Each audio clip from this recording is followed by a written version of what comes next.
ați venit la un nou vlog, Vlogenstein, într-o frumoasă zi de iarnă. După 2 luni de ceață avem și noi, îl avem pe Sorel, nu știu, pe aici așa pe undeva prin spate. Ne incomodează, ne vedem în umbră.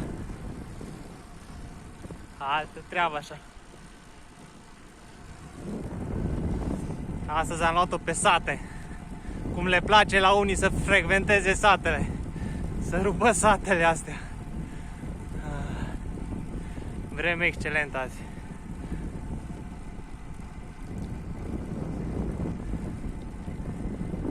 Putem pedala în voie. Ce frumos e.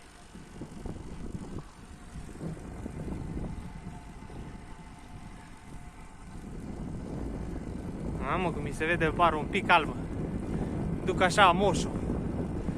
Am și Sania cu mine, Sania roșie. Am îmbătrânit și eu. Când îți dai seama că ai îmbătrânit? Când persoanele de 16-20 de ani te spun bună ziua sau bună seara sau bună dimineața. Dar nu par chiar așa bătrân, dar dacă așa zice lumea, dar corpul meu de copil mă așteptam să mai zică încă ceau sau altele, dar văd că cu bună seara cu astea. Wow, ce frumos e afară. Păcat că nu mă văd bine, că merg în contrasoare și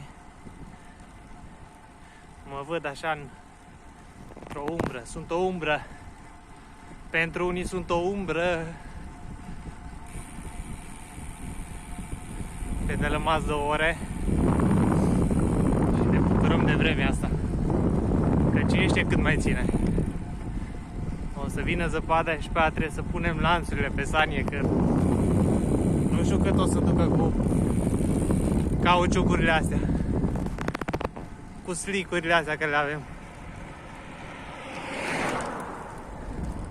Cred că aș putea să-l ajut pe moșul cu Sania asta. Power.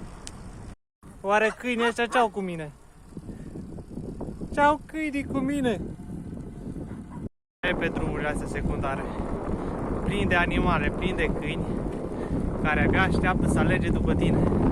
Nu știu dacă să se joace sau să te mănânce, dar oricum la mine n-are ce să mănânce, la oasele mele sau la chilele mele carne puțină. Mușchiul e tare, grăsime, e și un pic de grăsime, recunosc că e grăsime lui, dar în cantități neglijabile. Hai că am luat o mică pauză după cățărarea zilei, să vă arăt priveliștea. Nu știu cum se face că în județ, în orice parte merge, că mergi spre Brad, că mergi spre Deva, că mergi spre Hațeg, dai de o cățărare abruptă, cam așa e și asta de aici, din apropiere de Săcărâmb, are, nu știu, vreo 2 km cu vreo 8%. Și efectiv are porțiuni în care te rupe. Am trecut înainte pe lângă niște câini, dulăi ce mai câini, erau cât mine, cred, la chile.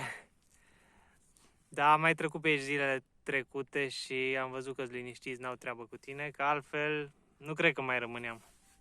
Cam astea sunt pericolele dacă ești cu bicicleta, mai ales în zonele astea mai puțin circulate.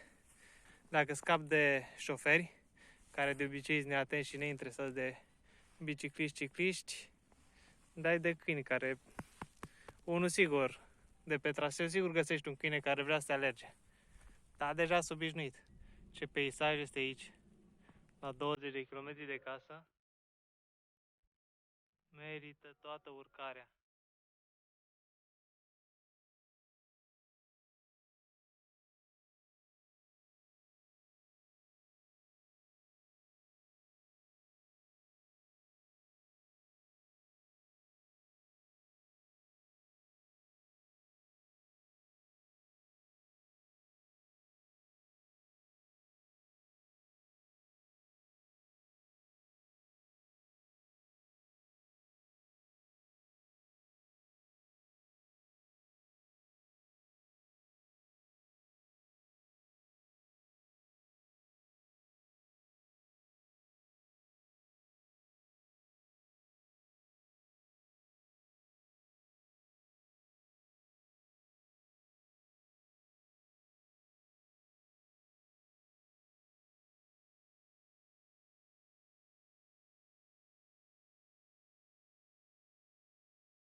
de o turmă care traversa de pe un drum cu prioritate și comandantul avea muzică, nu-l interesa, n-avea nicio treabă. Cred că avea și un pic de întăritor la bord, că s-o cam lăsat frigul, așa că am oprit, n-am ce face. Mai avem 5 km și ajungem acasă și gata și pe asta. Haideți să băgăm la masă. S-a făcut foame. Hai, v-am lăsat, pa!